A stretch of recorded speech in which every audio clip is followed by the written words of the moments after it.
Hello investors, my name is Jisan Lee and I'm going to share my genetically modified organism with you and the processes that are necessary for adding a new trait to an organism. The genetically modified organism I've come up with is a coyote with a new ability that allows it to breathe underwater. In order to add the trait, gills will be added to the coyote. The gills come from the black-tip shark species. The size of the gills is a little bit longer than a foot, which would perfectly match the length of the coyote's head. The trait will help them hunt fishes much more efficiently because they can stay, of course, underwater for an unlimited amount of time. Also, because coyotes do not hibernate during winter, many starve to death in search of food.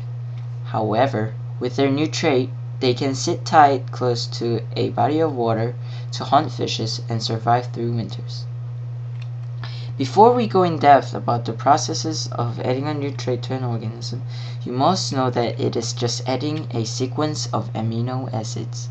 DNA is a structure that contains a sequence, like a blueprint, thus holding the information of every trait of an organism.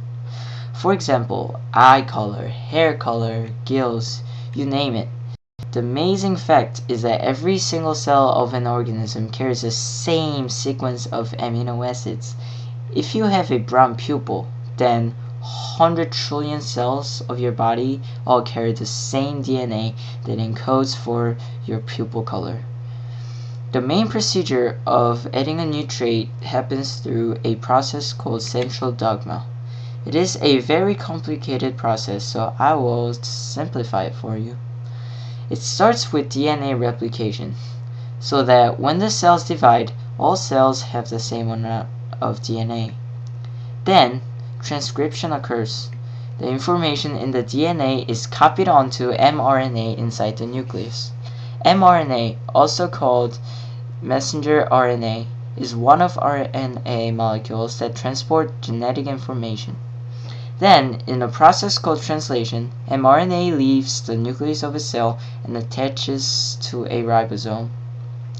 The information that mRNA carries is translated into amino acids. This whole process, central dogma, occurs over and over again, creating every cell of an organism with the same amount of DNA and with the same genetic information. Done with the boring processes, let's see how we can apply central dogma to add a new trait to an organism. DNA that encodes for gills will be taken from a black-tip shark and infused into a coyote embryo. An embryo is the first cell created when an egg is fertilized.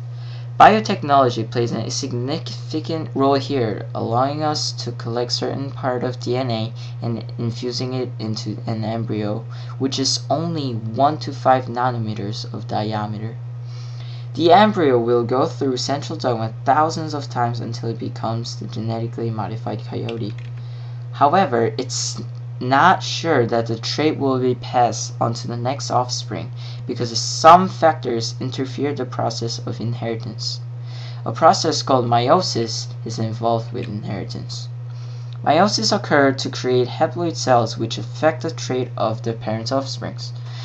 First, inside a cell, chromosomes duplicate before a cell divides to have equal genetic information in both cells.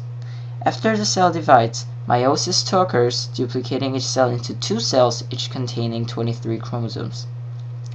These chromosomes of parents decide the probability of an offspring inheriting a trait. There are 2 types of traits, dominant and recessive. If a trait is recessive, then the dominant trait can mask it. Also, a mutation can occur where a trait not from parents is inherited. Let's relate this information to adding a new trait.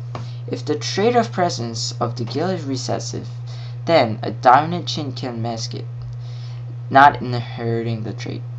Furthermore, a mutation can occur, maybe entirely expunging the trait. But don't worry, because even if a dominant gene masks the trait will appear in later offspring.